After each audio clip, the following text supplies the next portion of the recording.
Hi, guys. Welcome to this episode of the Powerhouse Podcast. It's an extra special episode because I have my fiancé, Landon Rhodes, on the podcast today. What up? And as y'all know, I don't normally have men on the podcast, so he has to be pretty special. He certainly is a man in my life, according to this finger, if you guys are watching the video. And today we're going to talk about relationships. We're calling this the RelationTIPS episode. And while we're not married yet, we obviously don't know everything about relationships. Thank you for that noise, Landon. And but we're really excited. And we have actually wanted to do this for a long time because I am a psycho about relationships in terms of passionate about it. And we work very, very hard on being intentional in our relationship. So Landon, welcome to the podcast. And I'm going to grill him with questions today. Wonderful. Well, it's good to be here. And I'm excited to get grilled with questions. Wonderful. I will also give input, but Landon is very wise. So I think it's important for you guys to hear from a male perspective, not just me telling you guys what I think about things. And we have a very unique story. I'd like to think about how quickly, our lives came together and kind of where we come from is polar opposites, even when it comes to relationships.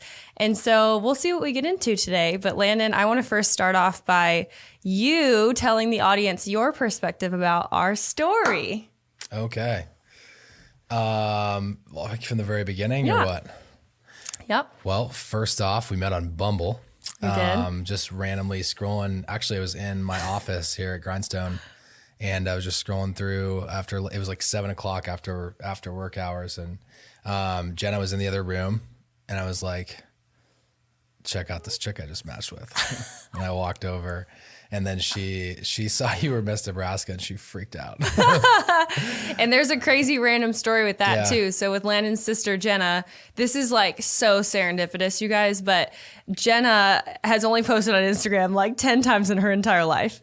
At that point it was. At that point, yeah. And so we went back and I followed her or something, and I looked back at one of her posts and I was like, yo, this looks super familiar. And as you guys know who follow me, up until recently, like every third picture I would post a quote of something because I love quotes and inspiration and all that. Now I'm trying to be better about reels and all that jazz. So I'm trying to make more videos like this one. But you guys, it was so crazy. I was looking at her Instagram and I scrolled down, and lo and behold, there's one of my posts from 3 or 4 years ago that Jenna had posted. It was an Elle Woods quote from Legally Blonde, and she just saw it on Instagram and liked the quote and just reposted it. She didn't tag me or anything, but it literally said at Megan_Swanson at Powerhouse Pageantry underneath of it. And so we found that out on like our first or second date. I remember you guys were Christmas shopping. Landon is a huge giver and a wonderful heart, and you were donating like truckloads of things from Costco to Boys and Girls Club or something. Yeah. And we found that out, and it was super cool. That was around that time. So yeah, I'm pretty sure I showed your profile to Jenna, and then she freaked out. And then we proceeded to text just constantly. I'd never texted so many times in my life without talking to them, because usually I'll text, even just with guys, even just like friends of mine. Like I don't text that often until like we meet up, and then obviously you get to know a person better just after you meet them face to face. But that was not the case with us. We literally texted in circles for like a month, probably. And then finally, after like 2 or 3 weeks, I think we finally got on our first FaceTime, which is hilarious. Yeah, I don't even remember. Because we're very visual people, and we have no problem getting on the phone or hopping on FaceTime. Yeah. But for each other, apparently we did. So yeah, we did that. And then, I just like started speeding up like crazy. I would say from basically the first 6 months was just you and I just making very quick decisions upon like, am I going to spend the rest of my life with this person or am I not? And we make very, very quick decisions in everything else that we do. So it's no surprise that relationships was also one of those things. I always thought I was going to date a girl for like 2 to 3 years before I would marry her. I told you that from the beginning. Pretty sure that freaked you out. Actually, we did talk about that like on the first date because I am Megan Swanson. So definitely that came up. Yeah. I think if you would have dated anyone that is not an Enneagram 8, it would have scared the crap out of them. Probably. Because they were so passive, they just acted like they were fine with it, but they actually weren't. Great. Yeah. But I would have no problem telling you like, wow, we just jumped right into that, didn't we? Sure did. So I would say that it just moved very quickly in terms of getting down to brass tacks of what do you want out of a relationship? What are your core values? Who do you want to be when you quote grow up, so to speak? And, you know, like we got into like, I feel like we talked about things that most married couples still have not even talked about within 100%. The first 6 months of dating. And then obviously after the 6th month, we kind of made a decision, and I didn't realize how much of a catalyst this would be, but I basically asked you what the, I just asked you like, what do you want the future to look like between you and I? And I think that was like a light bulb moment where you realized there was a future, because you were way doubting yourself, I think, or doubting us, I would say more so, or not even doubting, just more or less like not getting your hopes up or not. Yeah. You just like plan it. I was waiting to go there until we could go there. Yeah. And we went there on our 6-month anniversary and, then literally like life accelerated twice the speed. Yep. Month and a half, 2 months later, we were engaged. Yep. And I think we looked at rings like the week or two after. Something crazy. Yeah. Well, because we just knew. It was actually the first time I said I love you too. So that was pretty. That's a hilarious story that we don't have time for. That's a funny story too. Just. Well, I guess I can say it. So it was like after 6 months, we both knew that we wanted to get married, but we hadn't like had the conversation yet. And for us, like he said, we're both 8s. So like we move very fast. Fast is fun, slow sucks kind of vibe. Everything's black and white. And so if you're not like running actually through the wall, are you even running at all? You're That's not. like the lifestyle that we live. And so I remember we'd had this huge conversation on our 6-month anniversary about like building a life together. And I cried at dinner and it was like fun and all these things. And we had a really weird waiter, but we like loved the food. Remember he was like he was like cussing a bunch at the table. Yeah, and just like, we were like really trying to get our attention with how many F-bombs he could drop. Yeah, we were like, all right, this is different. And then we'd have to like reframe for a second. Yeah. Like, did you just say that? Yeah, we were like, okay, we're back. Yeah, yep, happened. And eavesdropping on other conversations as usual. What else does anyone do on date night? That's all we do, and eat Indian food like last night. Yep. But yeah, so we'd had this huge conversation, but we hadn't said I love you yet. And both, it was really cool because I remember like the week before, and then we'll get into questions, but the week before I was actually really struggling with this because I was like, gosh, I feel all these feelings, but when you're not able to communicate them verbally, it felt like we had put the cart before the horse a little bit because we had already talked about like how many kids do you want and Venue. your views on marriage. No, we weren't quite there yet. That was right after. No, we did get a venue before we're engaged because you have to. But anyways, in this crazy post-COVID wedding society. But anyways, it felt like a little out of order. And then we had that conversation at dinner and he initiated it, which for every girl in the world, you're like, hallelujah, because I feel like most women are the people who lead usually emotionally down the road of conversations. Men are a little bit more internal sometimes with that. And so I remember I was so impressed with just that leadership. But then even driving home in the car, I was like, so like, are you gonna say that you love me? Because it just felt like we had talked about our whole life and planned it, but we hadn't said it. And then finally, like at midnight that night, you finally said it. And I was like, finally, literally, I think that was my response. Yeah. And then from there, I think we had a wedding venue like a month later and took 1,000 weeks for my ring to get made. And so we weren't engaged till November, but here we are getting married in 4.5 months. Yeah. Yeah. It came pretty fast. So yes. That was a big deal because you had several people like say that before. Yes. Like thank you. Yeah. Yeah. Rounding that out. Whereas like I had said that like 3 times in my life to people that are not my family and my friends. Yeah. From like relational perspective. So yeah. It meant a lot more to me than just something you say in passing. And I wasn't going to say it until it was like, yep, that's real. Yeah. So one thing that I wanted to mention for those who are listening and watching, that is something huge. Like I said, I talked with my sister like just a week or two before that because it was really, I wouldn't say bothering me, but like I didn't want to burden Landon with that expectation. And I didn't want him to say it because I wanted him to say it. I wanted to know in my heart of hearts that it was because he wanted to say that. He was making that commitment.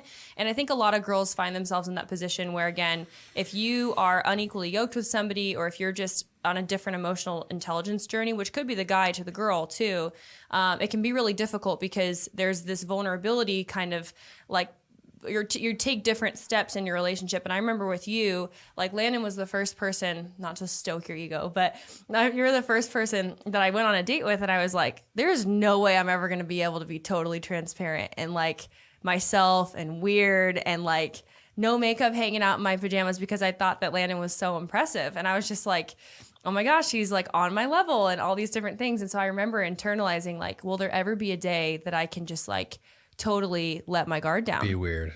Be weird. And here we are, if you only knew. And so anyways, I had that conversation with my sister, and she had talked about how that was actually really hard for her and Joe too, her husband. You guys know Allie on the podcast. And Joe, Allie was actually Joe's first relationship ever. And so they had to have that conversation 100% because Joe had never said I love you to anybody. And Allie, who is just, we think exactly the opposite. You guys know that by now, having heard us both on the podcast. She said, well, why don't you ask Landon what I love you means to him? And that just didn't even occur to me. And I was like, oh my gosh, it could mean different things to different people. And she's like, yeah, depending on how much they said it as a family and how many relationships they've been in. So I remember I ended up asking you that, and you were like, yeah, it's like a really big deal to me. And I got to express then, that opened the door for me to say, well, I felt like that choice has always been taken from me because people said it to me literally within 3 days or 3 weeks of dating me. And it was just this like wall of like, yo, relax. And then you're just kind of locked into something. And actually, I think for me, that's a reason why, particularly for some relationships, I probably actually stayed in them longer than I ever should have, even though I knew that that felt weird even in that moment. And I think a lot of times people don't have the courage to use their voice, even when they do see red flags. Not that that's a red flag. That's completely fine if it's the right person, but that kind of makes them feel like that takes their choice away, because then you're just like, thank you, right? Or you say it, but you don't really mean it, and now you're kind of like locked in. Yeah. So one thing that I wanted to start off asking you was one thing that we talked about early, and that I get a million questions from my clients, like in individual client sessions, is about non-negotiables. And that's something that you and I, like I said earlier, actually come from very different backgrounds when it comes to dating and relationships. And we had some pretty tough conversations, serious conversations early that kind of helped us to navigate what our non-negotiables were and what we were looking for. So how did you in your adult life come to find out what those non-negotiables were and being able to communicate them? Was it through dating? Was it through reading books? Was it through trial and error? What's your perspective on that? It's 100% through dating. I don't think any books that I read really told me. The only non-negotiable, or the only thing that I would say I learned from like reading books at all was, or from that perspective, was that I guess I read Modern Love from that the comedian that wrote Modern Love. Have you heard of that before? It's Aziz Ansari. Oh, and he partners, I saw that book on your desk. Yeah, he partners with a social psychologist and talks about how basically it's like modern day dating. So I did read that book. I totally forgot that until right now. And then I read Awaken the Giant Within from Tony Robbins. And the only reason that's relevant is because in that book, it talks about like writing your 5-year future down and having a massive action plan. And so I wrote you into that 5 years ago, far before I'd ever met you. And the whole point is like, he basically goes on. It's a 500-page book, but it'll change your life. It's the first book I ever read cover to cover when I was like 22 or 21 years old. I was not much of a reader before that point, but that book basically forces you to sit down, list out everything that you want in a woman. And just by listing out all the things that you want, you start to understand what are the non-negotiables, because it goes through a filtration process of like, okay, these are so basically you just draw out, in your mind, your dream girl or your dream guy, if you're reading it. And then you map out all of their features, all of their physical features, all of their emotional features, all of their like even expertise, like down to like who they are as a person. What maybe are some things that they bring to the table from a relationship, even from a skill set standpoint of like, if you hate cooking and you want somebody that loves cooking, 100%. like you should probably find that. And so like that's a good example of just like a soft skill and like a physical skill that's super useful. And because like that doesn't seem like a big deal now, but if you haven't found that person yet, the realization that you can just like write that down and I'm not big on the word manifest, but literally just like bring that forth into your life, like truly manifest that into your existence. And that's what I did. Yeah.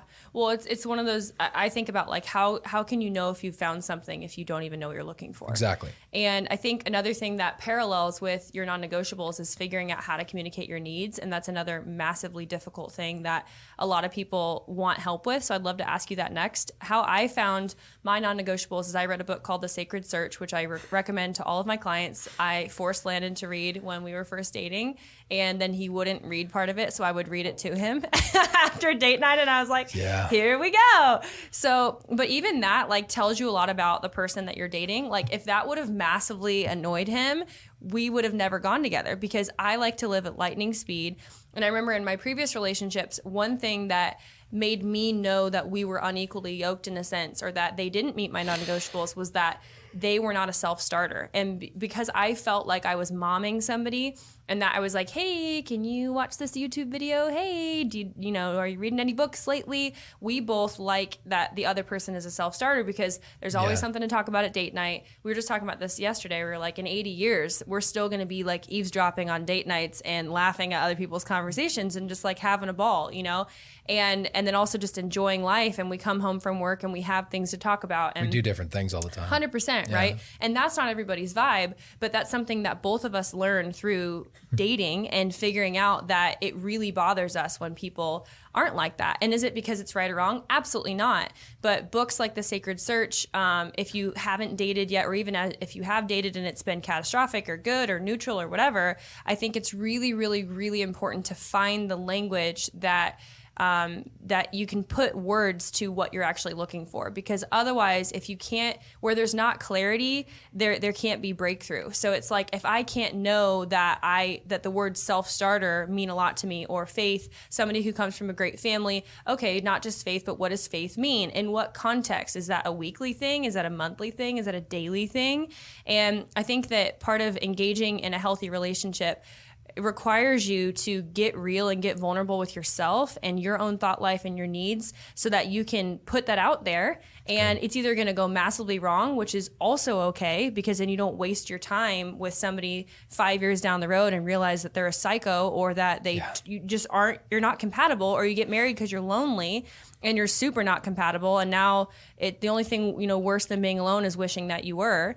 And so it's so, so, so important to figure that out, whether you're in a season of singleness or whether you're dating and you haven't had those conversations yet. But I would just advise and encourage people, like, even if you are in a relationship and you haven't had all those tough conversations yet, now is the time to, because again, like, you don't want to get married to somebody just because they're available. Like, God has somebody very specific for you.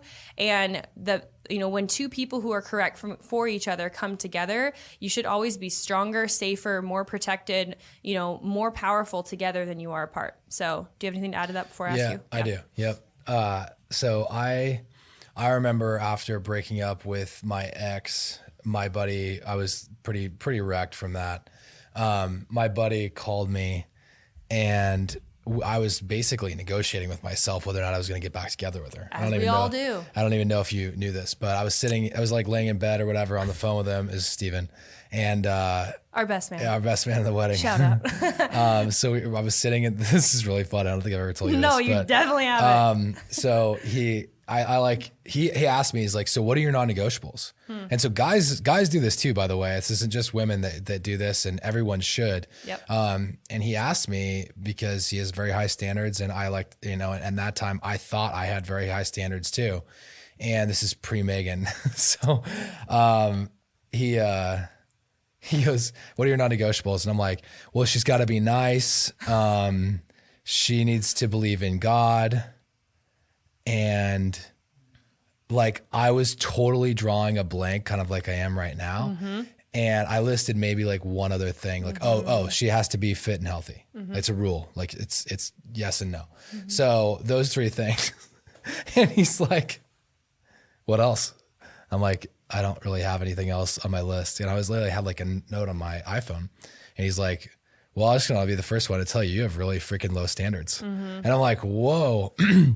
And like, he has no problem being real with me because he's one of my best friends. And we all need that person. And he goes, yeah, like, you have really low standards. Like, that's all you want? And I'm like, man, maybe that's why I've been getting what I've been, maybe that's why that's been coming to fruition in my life. And so like I went, and that was a long time after I read that book, Awaken the Giant Within, and basically had forgotten about that note in my iPhone. And then I went back to that, that iPhone note. And then like I started going back through and I made a post about all of those things and put that in there. But like, it was very specific, like 15 specific characteristics and a lot of subconscious ones in my mind. But I just think that's important for people to have that friend in their life to be like, hey, you're talking to a bunch of losers right now and you just stop. So what advice would you give people that maybe are in that season of having low standards? And maybe it's usually a reflection of low self-worth, but sometimes it's just like, oh, I kind of forgot that I can hold myself to these standards. Like so Landon and I both got out of relationships quite suddenly and like at the same time almost. And it was only a matter of a couple weeks before we met. And then we waited like a month still to just like chill and make sure that we got to know each other before even meeting. Because we just wanted to make sure that it was all good and everything and out of respect and all of that. But another question that we got here was like, how do I put myself back together and actually realize that there could be more for me? And also paralleling on top of that, is there too long or too short of a season to go in between relationships as well? Because that was another huge question. It's not a season. It's a mindset and a belief system. Okay. So like if your mindset is that you're broken and that you are, basically just broken, used, like there's no way I'm going to find somebody good. Like you're still in the season. And you need to focus on yourself. And this was one of the better piece of advice I got from a very narcissistic friend that I used to hang out with quite a bit, but he was very right about this one thing. Yeah. And he said like, when you're like in your lowest of low season, the most important thing you need to do is focus on getting yourself back to neutral or above, because like you can't pour from an empty cup. You're not going to attract the best version of whoever you want if you're not the best version of you.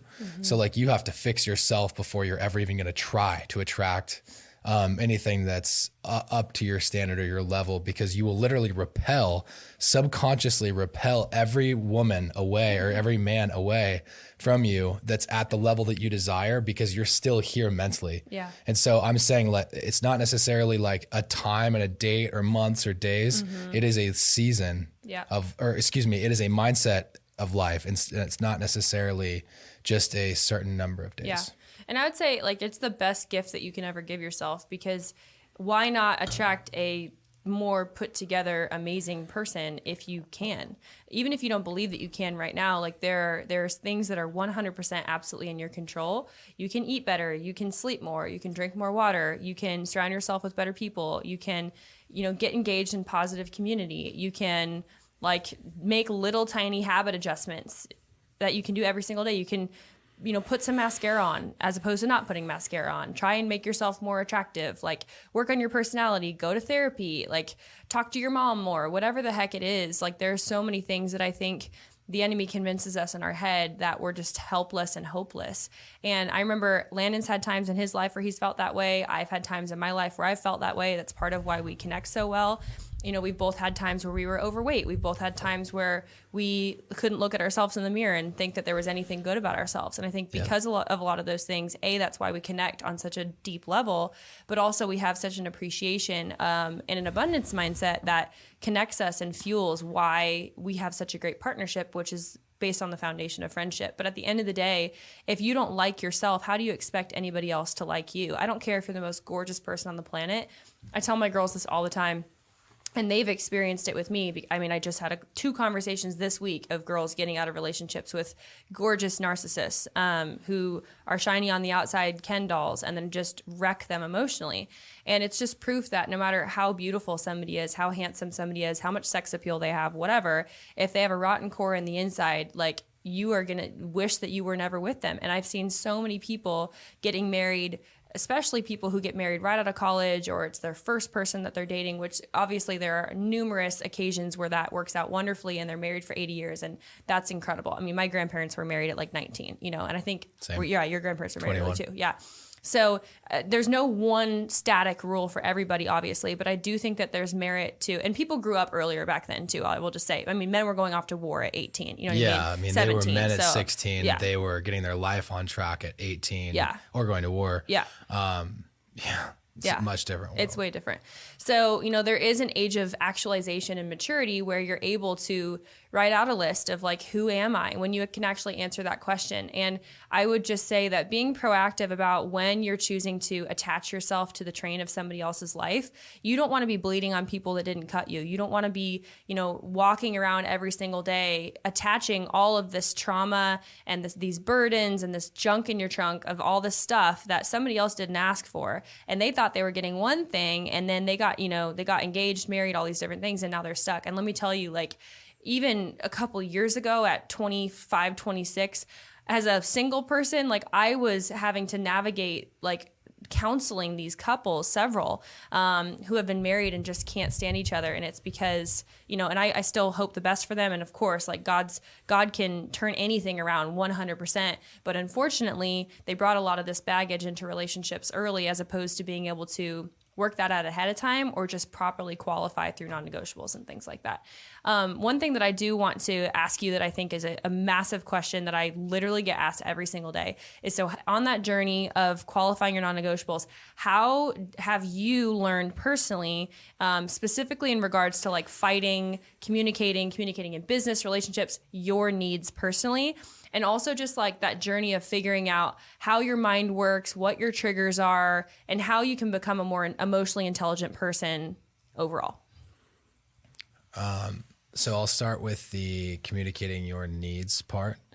I would say the best way that you can do this is making sure that when you're communicating those needs, you're not offending somebody else or the other partner in the relationship, for one. Like, so if your needs are quite selfish, which some of them are, that like they benefit you maybe more so than the other person, you have to figure out a way to not only make that sound appealing to them, but also make sure that that doesn't offend them in the process. And if it's something, you have to just do so much pre-qualification too. Like if it's something like, hey, one of my lifelong expectations that I never told you about is that you're going to be up at 4 a.m. with me to go work out.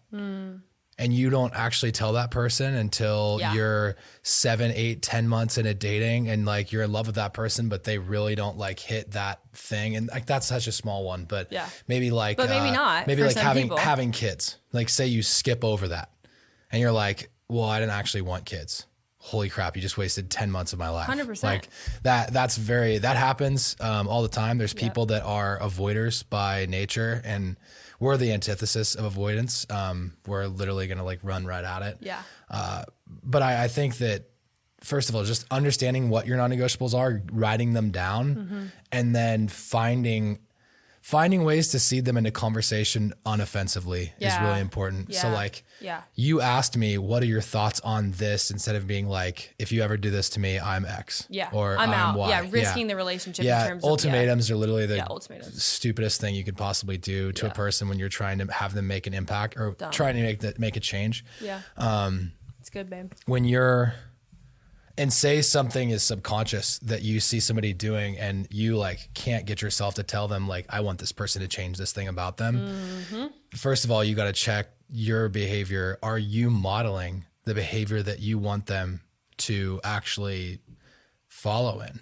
Because if you're the leader of the relationship in that area, you know, and so I've used fitness as an example all the time. That's a good example. But so say like, you as a guy have this standard, or let's put him back in your shoes. You as a female have this standard that, you know, you want your guy to have 6-pack abs, but then you are sitting on the couch eating Doritos all the time, drinking all the time, eating tons of fast food, not taking care of yourself, and you're totally letting yourself go, but you have this expectation of the other person that they're supposed to take like supreme care of themselves, and they're supposed to hold their standards here while your standards are here. There's no way those people are going to meet you. First of all, they're not going to ever be what you want them to be, and they're going to meet you where you're at. So I think just model the behavior that you want is a good way of doing, of subconsciously getting what you want to have happen in the relationship, because if you lead that way and eventually they will see it, they'll notice it, they'll see it makes you happy. A lot of times they'll follow suit. Yeah. And if they don't, like, you just have to, have the open conversation and be like, I've been trying to do this together and I feel like I've been shut down and I want to try doing this as a couple. What do you think? Yeah. What do you think? Yeah. 100%. But always, what do you think instead of or else? Yeah. Or else is literally ruin everything. Yeah. And I think, like, if people realize that, like, you attract oftentimes where you're at and what you are, not what you want, that should encourage you to just start making little changes. I know that has been true in seasons of my life. And then I think, like, I just want to encourage people, there's so many resources out there in learning how to communicate your needs. If you are of more of a feeler personality type, sometimes it can be even harder, especially if you're an Enneagram 2, not to just typecast people in a bucket, because it's not what it's about. But if you are somebody who, for a 2, their greatest fear is being left or abandoned by the people that they love, or a 6, people not being loyal to them, lying to them, scheming, knowing those things about yourself, like for a 6, trust is everything. Now, I would venture to say trust is everything for darn near everybody. Right. But one way that Landon and I have navigated that very early on, as I indoctrinated him into the Enneagram, is learning that both of us can have anger issues if we don't feel safe. We can get hot. We feel very heated on the inside. Even if we don't act on them, we don't really have problems with that because we have a very safe, protective, loving relationship. But in the past, when I was with a narcissist, I was just a blown gasket, like 24/7, because it was the only way that I felt safe was to manifest in anger. And I didn't know how to communicate my needs because I felt so incredibly unsafe of my basic needs and desires being covered, which is to feel safe and to feel protected as a woman. And so something as simple as the Enneagram, going to therapy for literally 1 or 2 sessions, they'll teach you this about how to just communicate your emotions, communicate your needs, learning how to use I statements, and even one thing that I tell all of my clients, a really simple way that you can learn to navigate your needs, is by studying the emotional wheel and just emotional mapping, like 3-4 times a day, just checking in and being like, what do I feel right now? Oh my gosh, if I was able to say, I'm disappointed rather than I'm sad, saying I'm disappointed, then Landon could say, hey, well, what happened? Like, why are you disappointed? And that can give somebody more leading indicators, if you will, to be able to ask more, deeper questions and help you get to that cognition frontal lobe rather than just the amygdala freaking out, being like, I don't know why I'm so sad. I'm just sad, which like really is tough in relationships, because if something like that happens and you're fighting and you don't even know how to communicate what's wrong, then I call that handing somebody a poopy diaper and telling them to change it. And it's like, what? Like, you delivered this to me. And so that's not our job. It's our job to even just take 5 seconds to say, hey, this might be really hard for me to communicate, but I need you to validate me in this particular thing right now. Can you do that? Mm-hmm. And I have a whole list of things. Maybe I can post them later, but Landon and I have worked really, really hard. And I think we've done a great job at slowing down moments, because sometimes when you're fighting or when you're upset, the brain starts to work really, really, really quickly, almost like an immune system trying to fight off a disease, because we're so adverse to pain as human beings. And so I think that's something that if you can learn how to slow down, to check in with your thought life, and just to be able to identify like, what actually made me mad, and ask me those questions, take a second, and then come back and validate. That's something that you do really, really well. Because I'm definitely the more emotional one in this relationship, 100%.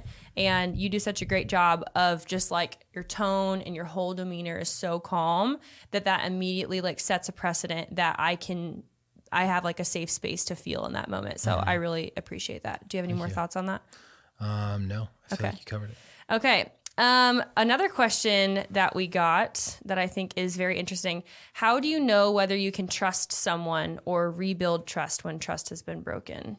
And do you give second chances or not? So what was the first part of the question?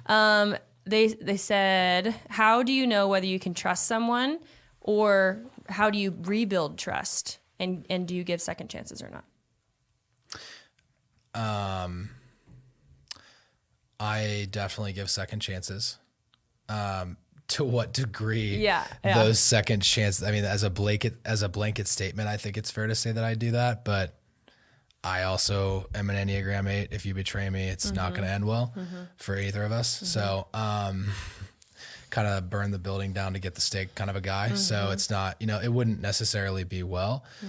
but that's obviously like our core fear is people. So we're very cognizant of that. But as far as second chances go, I mean, it's so situational dependent. If it's like, and I'm guessing it's talking about between you and I. Probably. Well, this question was asked just dating in general, but dating. I mean, here's my hot take on second chances. If somebody's stupid enough to show you who they really are and you don't like it, believe them. Yeah. Yeah. Like if they're dumb enough to make a really bad mistake during the dating part of life, believe that it's going to be that and worse 100%. Inside of a marriage. Okay, I need to chime in. So I always say dating is the wooing phase. And if somebody is showing you red flags or things that give you the ick or things that literally like make you cringe on the inside, or where you're just kind of, you tilt your head a little bit, and maybe your friends are like, they just have a neutral opinion about them, but they're not like gloriously green light. Your family, if they do not like them, nah. They're usually right, unless your family's crazy, which, you know, that's a whole different thing. Yeah. But if you have healthy, stable relationships in your life, or friends that you know like have their crap together, and they are not unanimously like, yeah, for this person, they probably are not your person. And that's where I think you have to lean into, like, there are almost 8 billion people on this world, you know?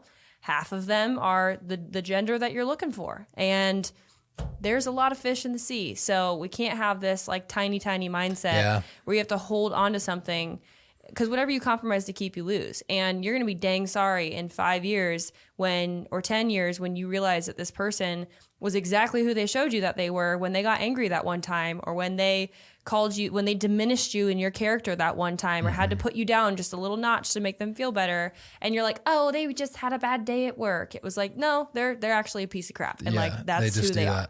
So they always show their best selves during the wooing phase, and you got to pay attention to that. Especially early.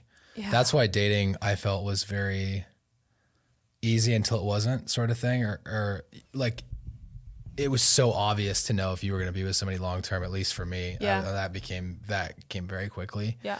And my buddy Brandon said this. He's like, dating, long term dating is like dialing in exactly who you want out of life, or who you want for your life. And he's like, first girl I dated, 25% certain. Next girl I dated, I was 50% certain. The next one was 75% certain. And then basically you're using that phase of life as a narrowing mechanism to make sure you're getting out the things that you don't want in those people. And yes, be selfish, weed them out. You're stuck with them for the rest of your life. Yeah. So if there's things that you see in that person that you don't like, you have to understand that that's not going anywhere. Plan on that being around forever. And the second you want to try and fix somebody, oof, you're in for a long, I want to speak haul. to that too. So I'm so glad you said that.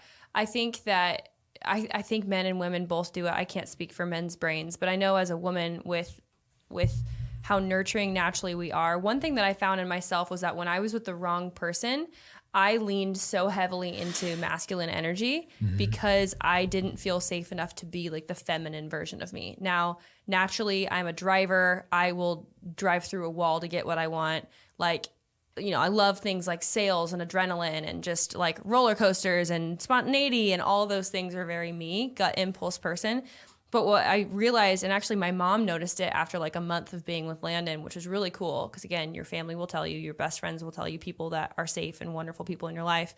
And my mom actually noticed like a softness come over me that she hadn't seen, and it like makes me cry, because she said it, and she's like, I haven't seen this in you in like 3 years. She was like, it's so nice to see. And remember, they told you that, my dad told you that too, and he's like, it's so nice to see the full Megan come back of they did say that. Something that, and he pulled Landon aside, and they had like a father-son talk basically, and now you guys have very much that kind of relationship, which is awesome. But I just think that when you're with the right person, somebody else asked, how do I know if I'm with the right person? And I think, it's like, oh, when you know, and I hated when people said that, but I really do think that I would describe it as peace. I would describe it as like, you don't have to feel like in 20 years, there's no fear. Like, I completely trust you. I always say the most annoying thing that Landon does is leave socks lying around, but I think it's cute. It's not even annoying to me. Like yesterday, I literally pulled 4 socks out of the couch, and I was like, Here's your masterpiece. Everyone has their vice. Sir. That's mine. Yeah. And I don't know what mine is, but hopefully it's cute and not annoying. But what's so cool is when you're with the right person, like you don't have to fix major things. So going back to what you said about fitness, I didn't realize that was something that I cared about so much until my friend Justice called me and literally said the same conversation and was like, yo, what are your non-negotiables? And I remember I felt guilty for saying them. And part of that was like my Christian upbringing of like, hey, I kind of want a guy who can like take control of situations and is like kind of hot and like takes care of himself. And I remember like I felt selfish to even think that. But then I looked in the mirror and I was like, yo, you work out every day. You like work super hard on like who you are, and you're not asking for anything that you're not manifesting yourself. And Justice was like, no, you definitely care about that. I was like, if the opposite, if that wasn't there, would you think your husband was hot? And I was like, no. And she was like, great, that's a non-negotiable. And it was just like, to me. And what's so beautiful about that is and that could be, I want a guy who wants to work on a farm. I have a client who's like that. And she's like, dude, if he doesn't know how to handle cattle, he isn't handling me. And I was like, great, love that, you know? I love that. And I was like, kill me. Like I'm the opposite. But I think you have to know that or else you're going to try and change someone. And what I see in a lot of marriages, you know, they say after 7 years, a lot of this stuff comes out, is that you'll see a wife or a husband literally just bursting with bitterness and resentment on the inside of them because they married somebody that they hoped would become something rather than letting them be free. And so, you know, again, we don't know everything about marriage, relationships. We're on our journey, but that is one thing consistently that I can definitely speak to. That's like, dude, don't marry somebody until you know, like you're accepting all of them. You know, it's not your job to change them and they're not going to change. Like you're not going to make somebody who loves to work at a corporate job an entrepreneur tomorrow, no matter how much you want them to, and the opposite, right? And both are beautiful, but you have to qualify and know exactly what you're getting into. Preach. Yeah. One question that I got too is, how do I find the courage to break up with someone when I know that a relationship should end? I would say the biggest thing that helped me with that is, this is really morbid. I'm going to go there though. Google the number of people who die every single day. Okay.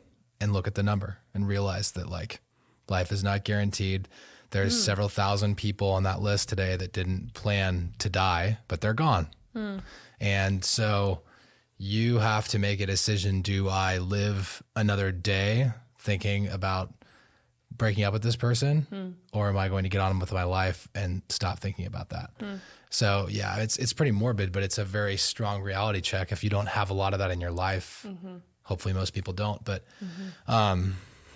yeah, like funerals, are a very interesting way of recalibrating our mindset of like, oh, I'm not immortal. This ride doesn't continue in this form, obviously.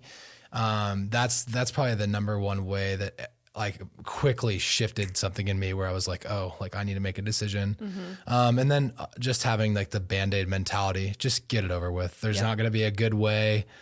You're always going to hurt they're always going to be hurt, or you're going to be hurt in the process, but just get it over with and get it done. Yeah. That's our personality though. Yeah. Not everybody's like that. But I think at the same time, even if it's not your personality, like I completely agree with you. I think the BandAid mentality is so important to remember of once this BandAid is ripped off, how will I feel? And if I feel like I will feel peace, then what are you doing still in a relationship? And I remember that was the straw that broke the camel's back for me. And then number two, I think analyzing the distractions in your life of what is currently distracting me to not have to think about relationship being number one. That's what it was for me. And after Miss USA, I didn't have that distraction of like being busy with that all the time. And then it was like, holy crap, you've been in a relationship for 1.5 years and you don't want to marry him. And I was like, well, I'm so inauthentic if I go another day without being honest.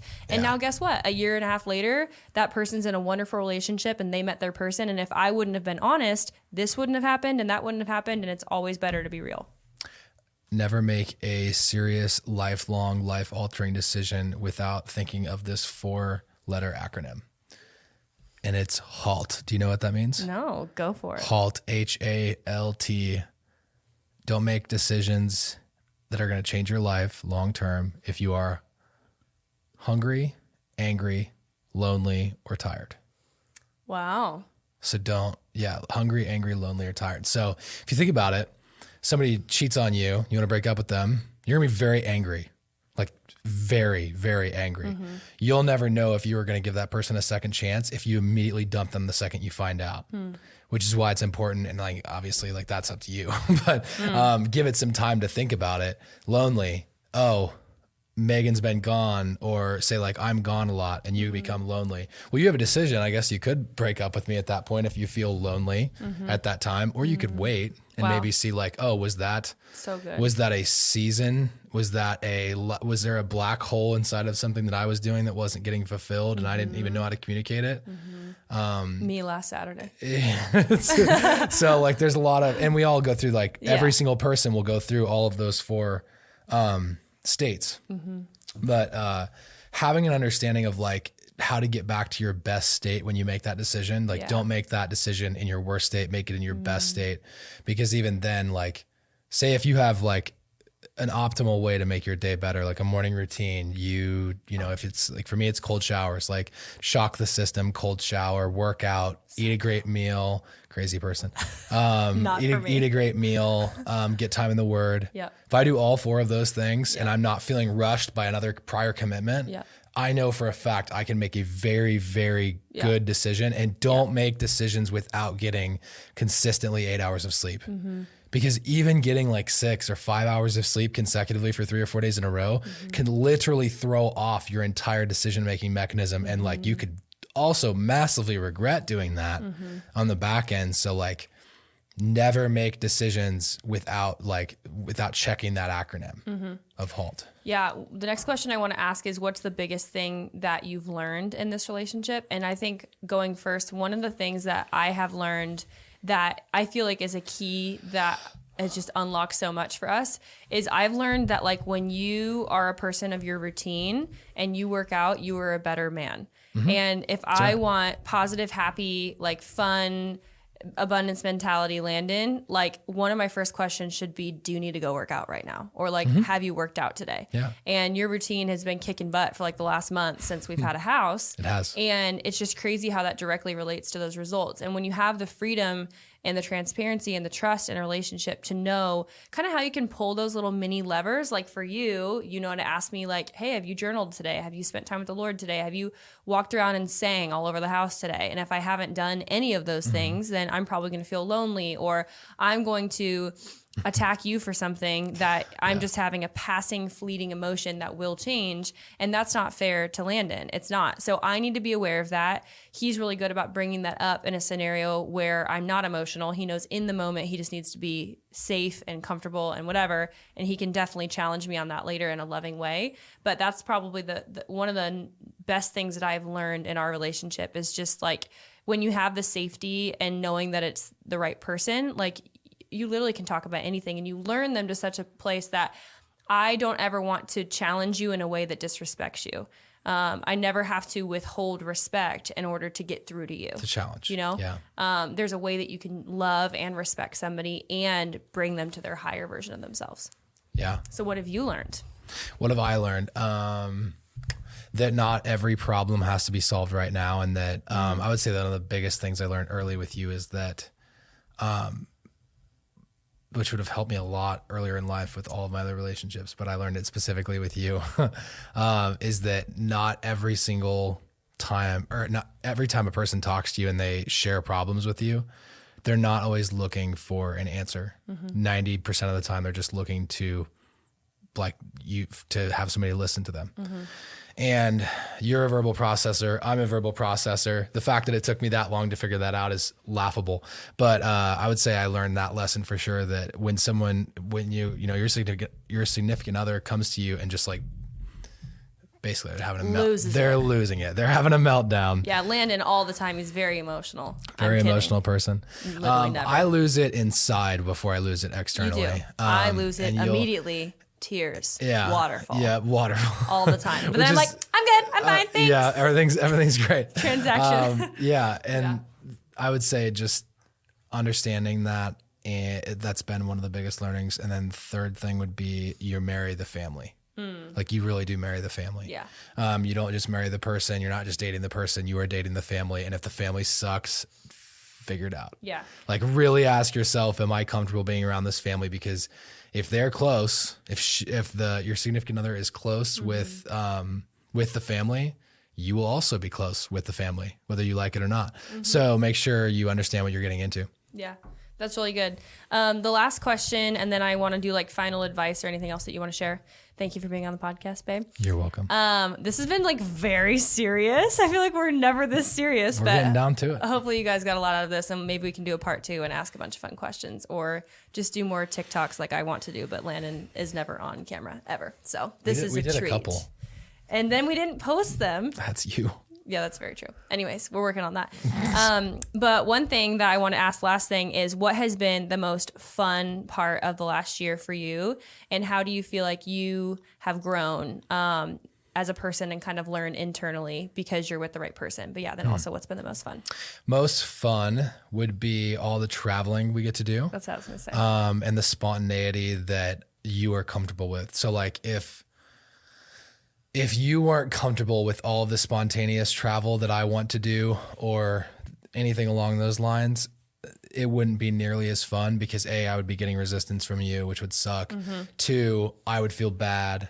3, it just would drop the mood of the whole excitement of traveling and being spontaneous. And I love that I've been able to share that with you. And that's like a perfect mirror back and forth. We both, like if you tell me we're going to go travel somewhere, like rarely am I like, again, you know, like you took me to Florida. I took you to Louisiana. Yours was way more fun, but we still had a great time.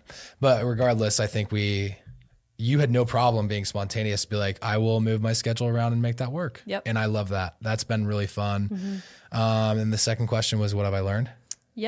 And how have you grown, do you feel like personally? I would say the number one way I grew was spiritually, which you'd probably agree with. I'm sure you were expecting that. Just my relationship with God. And you basically opened up my eyes to a lot of different people that were crushing it in business, crushing it in life, but also had a great relationship with God. And before I met you, I wouldn't say those things. They were very mutually exclusive, aside from mega pastors. But there's people that are not mega pastors that are also both or all of those things. And since meeting you and then through your family also, like your mom and dad have brought tons of connections, even to you and I, examples of people that are doing that. So I think that has just given me more to chew on as a business owner and somebody who's very performance minded. Like I want to not only have great business, great relationship with my wife, but also great relationship with God. And that's the first thing. And I think I didn't see how that could be a perfect, I didn't see all those things in the same circle before we started dating. So I would say I see all those things very much in the same circle. In fact, if they are not in the same circle, it's a huge problem. Yeah, you notice it now. Yeah, and like God is that outer ring of that. And basically like if those aren't all together in the same, your life just isn't nearly as good as it could be. And so I think that's a good example, is like my life's just better because of what you have exposed me to in terms of like getting closer to God, and not been pushy about it either. Yeah, that was a huge thing. You could do an entire training on how you did that, like subconsciously. I'm sure I had a lot to do with it from a like self-feeder perspective, but I'm sure there's choice. But there's little things that you did and how you did them also that brought me closer to God. So I appreciate that. That reminds me, we were watching The Office last night, and it's when Pam and Jim are going to couples counseling. Oh, it's cringy. I appreciate the way that you said that, and now I would like to speak my truth. And we were like, let's never get there. I appreciate the way that you appreciate me. Yeah. Appreciating you. Anyways. Okay, the most fun for me has definitely been the travel as well. It's been awesome. I think we've been to like 7 or 8 states in this last year. And watching Landon almost get kicked off planes for not wearing a mask and always be eating is always a delight. I was drinking some of those times too. Yeah, eating, water. Drinking, finding any loose peanut so that he could be eating. And just this last time especially, if a stewardess taps her nose one more time and tells us that our masks are not on. Sir, your mask. Literally. Your mask. It's always an adventure with 2 8s together. Because we're like, what'd you say? Immediately. Yeah. No, it's fun. That has been really fun. One thing that we do that I would recommend for anybody in a relationship as well, is a weekly date night. It's something that people that I have greatly looked up to for a lot of my life do. And there's a couple, there's no like rule of what you have to do. You could spend $0. In fact, Jenna, Landon's sister, got me an amazing present for Christmas. Super cool. Called like the Adventure Dating Book or something. And it comes with a Polaroid, and then you have like different dates, and it tells you it's free or $5 or whatever, and you just like make time for each other. My love language is quality time, his is physical touch, and so we always try and incorporate like what can fill somebody's love tank on date nights, and it's something to look forward to, that even as life gets busier and busier and eventually you have kids and just more commitments, like if something's not on Landon and I's calendar, it literally doesn't exist. And so we have to be like adamant about being intentional with one another. Relationships don't work unless you work them. And so especially we wanted to put those habits into place in the very beginning, even while the sparkles and unicorns and honeymoon phase and all of that is still going on. But one thing that I think I've learned, especially from you too, is just that like life is meant to be something that you work hard for, but also like you work hard and you play hard. And I think that we like bring that out of each other a lot. It just depends on the day. Like sometimes Landon will be in accent mode and he cannot say a sentence without being from a different country. Right. And, we just love to like have fun. And one of the major elements of, I think the 6 basic human needs is play is one of them. And that's something that I think was really like dead in me for a long time. And I don't know. I think in different seasons of life, obviously, as you go through grief and healing and different things, like there's an appropriate time for everything. But like, I think that in addition to your partner making you a better person overall in all the academic and achievement and performance-based ways, I also think that they should be able to like lighten the mood when you're around them, take an exhale. And that's something that I'm just so grateful that I 100% can do around you, which is also hilarious because again, I thought he was so impressive in the beginning. I was like, no, this guard's never going down. And now we like get home and we're just stupid all the time. That becomes the impressive part. Yeah. I think for both of us. Yeah. Instead of you thinking that the other person is, and I wanted to say this earlier. So when you're like in the dating phase and before, when you're putting that person up on a pedestal, obviously you want them to be on somewhat of a pedestal because you want to look up to the person that you're about to date, like in a good way, because if you don't 100%. Respect them in some way, it's probably not going to work out. Yeah. So there is a little bit of like that, but as far as putting them on a pedestal, but in the same token, there's a quote from Matthew McConaughey's book, Green Lights, which is one of the greatest books ever written. And it talks about being less impressed and more involved. And when you are so impressed by the outcome of, I'm going to date this pretty girl or I'm going to date this guy and everything's going to be amazing, and you start making all these pictures in your mind about how it's going to be, you start psyching yourself up for this thing and you get very impressed by this thing. And that thing could be a relationship. It could be a raise at work. It could be a new car, whatever it is. And the more you put that on a pedestal, you're going to obviously think about it more. And there's lots of like positive things that come again with holding something to a high regard, but it also works against you in the fact that you start getting impressed by it and you stop doing the things that got you to the point of even deserving or manifesting something like that in the first place.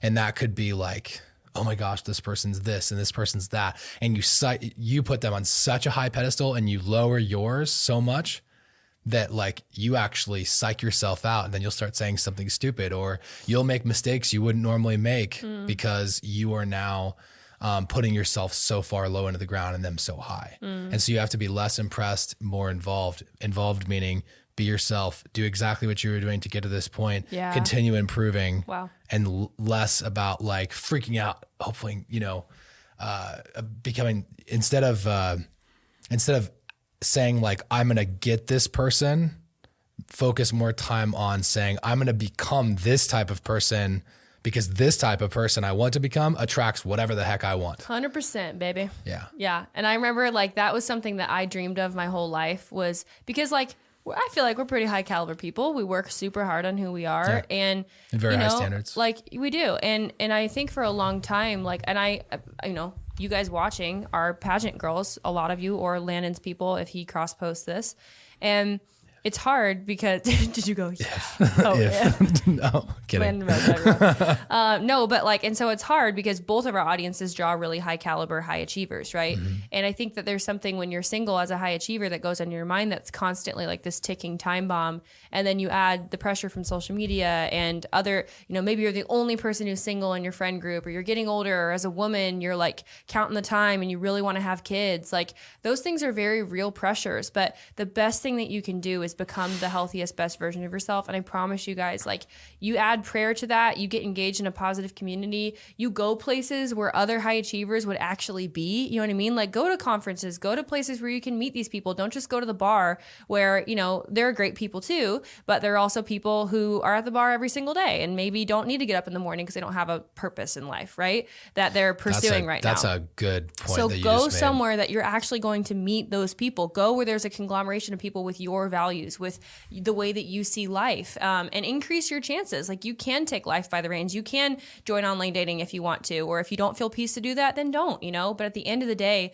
I love what Landon said about, get yourself ready. And then when you do find that person, work to keep doing the things that you've been doing. So they always say like, continue to date your wife, continue to date your husband. Yeah. Like if I know without a shadow of a doubt, because of who Landon is and the amount of integrity that he has, which is the number one word that I would use to describe him, that he will never stop being the person that he is. And that is so satisfying to know that it's not just like, you get married and now all the work is over and now you hate each other 5 years later because they are sitting on the couch every single day drinking a beer doing nothing, right, as opposed to like going home and continuing to like always have a next mission to conquer together.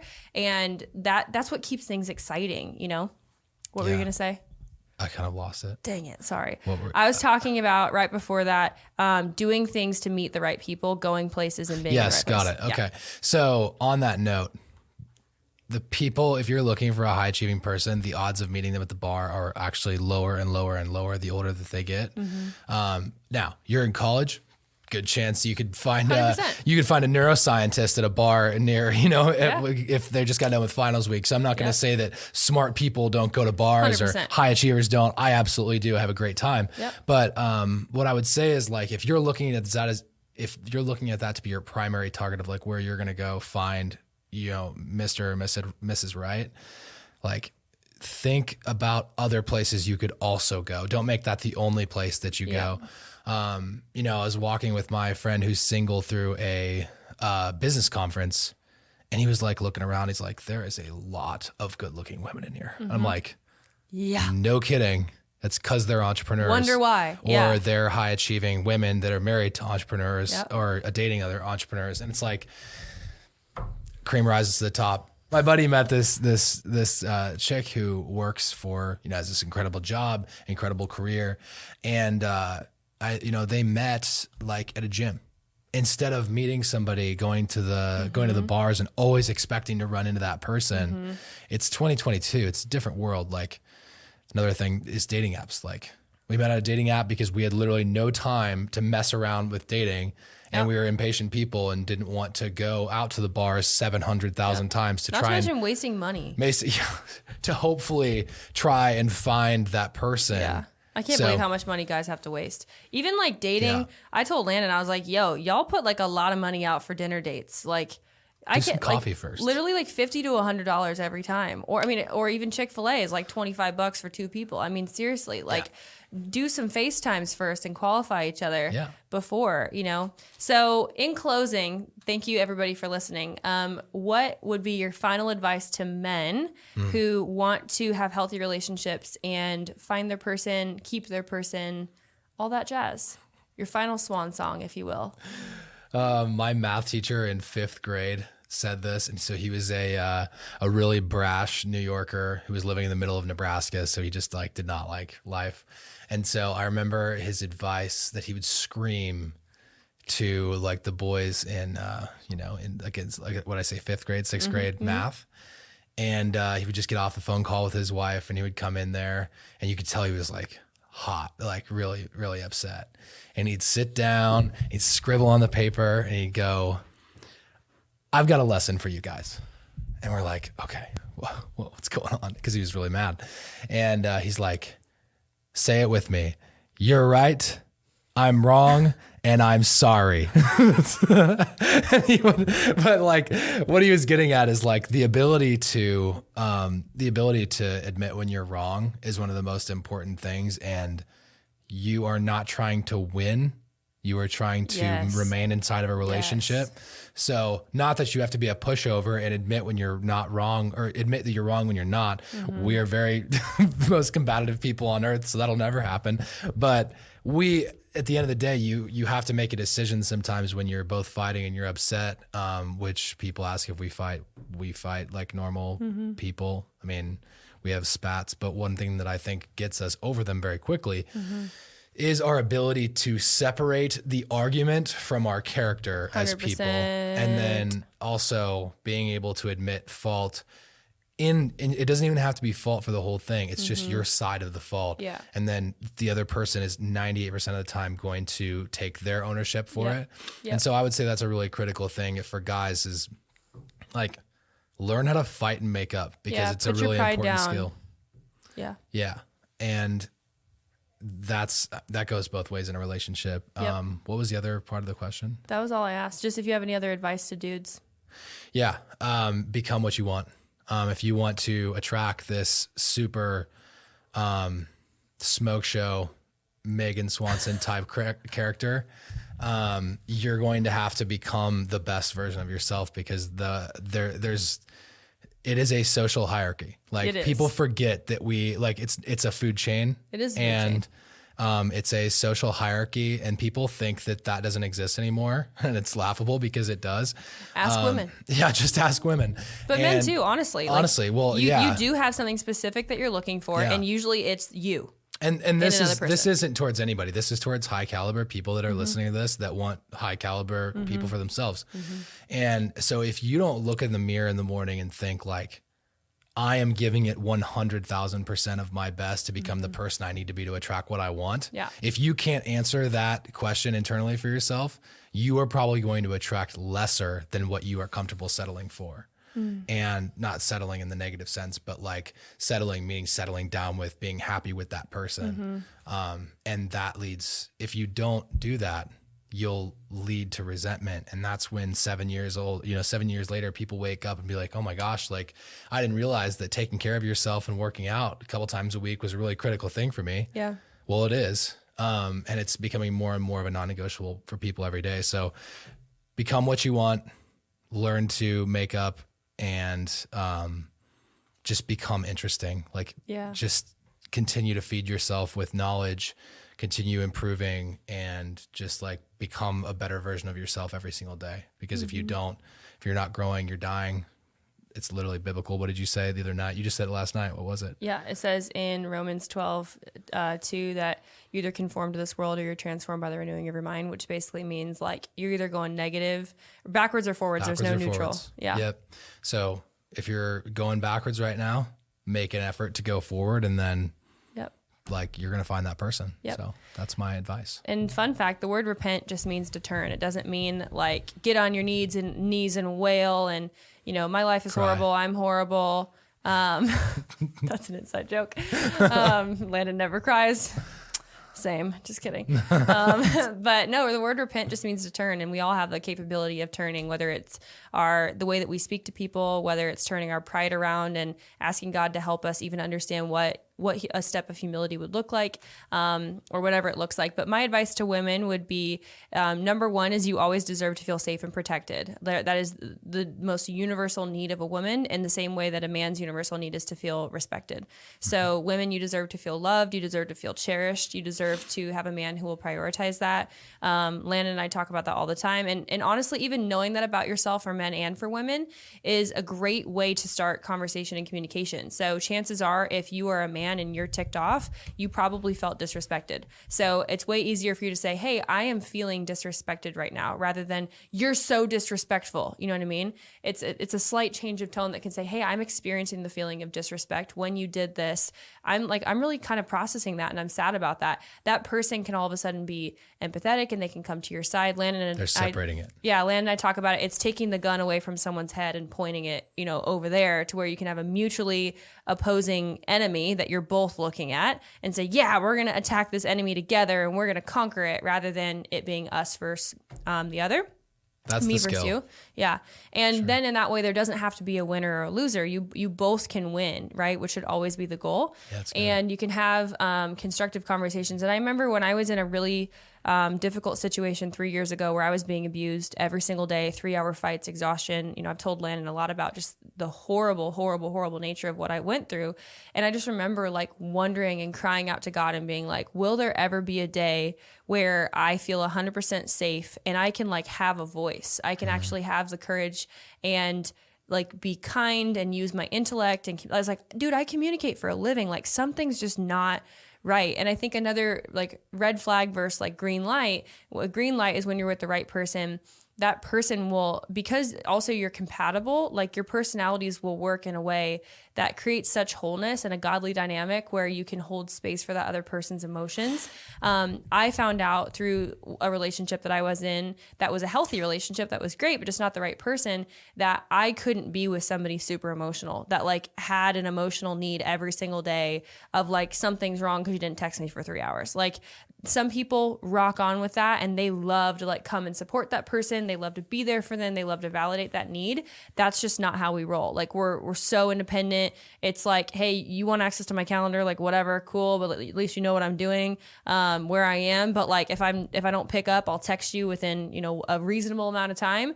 But we just have that trust in our relationship where we don't have to be like on each other's, you know, tails all the time. But for some people, they love that. They need that because their life experience, because what they've been through, that's necessary. So God understands that. Like God even understands the deepest needs of your heart. And as you are processing becoming the healthiest, most whole person that he created you to be, you know, some of those insecurities are going to go away where you feel like you're seated and settled in that wholeness on your own. But just know like those things that are just part of your personality, those things like for us that don't like to be controlled, other people are like, take the reins, baby, love to be controlled, right? Figure out what those things are about you. And that will even help you to discern what dates are even worth going on, what dates are not worth going on, what might be a good fit for you, what might not be a good fit for you. And then it's just such a fun ride because you feel like you're in control of your life in terms of making really intelligent choices. But all that to say, men, you should always be respected. Women, you should also always be loved, valued, cherished, and feel safe and protected. And hopefully we gave you guys some great advice on today's podcast. Before we go, Landon, why don't you tell people where they can contact you, your company, and how they can listen to your podcast? Yeah. So thank you. I run a podcast called Spark to Fire, which is a podcast dedicated towards young entrepreneurs that are basically getting their start. And I interview successful founders, entrepreneurs, and just like elite performers that have done a lot in their life in a short period of time and unpack what made them successful and then share those stories with other people. Yep. And it's called Spark to Fire podcast. You can find it on Apple, iTunes, Spotify, wherever you listen to a podcast. And I'm probably most active on my Instagram, which is just Life of Landon, Landon, Life of Landon. Yeah. And then company is Grindstone. So Grindstone Agency on Instagram. If y'all need, you know, anything from video podcasting to paid advertising, we crush in all three of those departments. And they produce this video that you're watching. Yeah. So we have a studio here, as you can see. This is our podcast studio that we're in. Yep. They also build studios for people. If you are not if you're in Nebraska, if you're not in Nebraska, they can come to you and they design beautiful studios start to finish. We will even fly out to Cancun or to Spain. Yeah. And we will build a studio wherever Gladly. you want one. If there's a beach, yeah. we'll come. Yeah, no. If you're in Alaska, sorry. Actually, I'd like to go to No, Alaska. I would totally go. Yeah. Anywhere in the world that you guys need a podcast studio built, we build podcast studios. We do, you know, all of the podcasting managed services as well. And paid media and any video you could ever imagine. Yep. Just finishing out a documentary right now for the Teammates organization. So lots of exciting stuff going on at Grindstone. So Grindstone, Life of Landon, if you guys want to find me. And last but not least, Landon also has an amazing Facebook group called Iron Sharpens Iron. And it is a bunch of Christian business owners together or people just interested in personal development, growth, all things entrepreneurial, I guess, entrepreneurship. That's the word I'm looking for. Yep. And there's hundreds of people in that group. It's growing like crazy. So if you search Iron Sharpens Iron or message Landon, I'm sure he can get you hooked up with that as well. Yeah, iron sharpens iron, and then it's the little sword sign. Entrepreneur group is what it's called. So, yeah. All right, guys. Well, thank you for listening to this episode of the Powerhouse Podcast. And with that, we'll see you guys next week.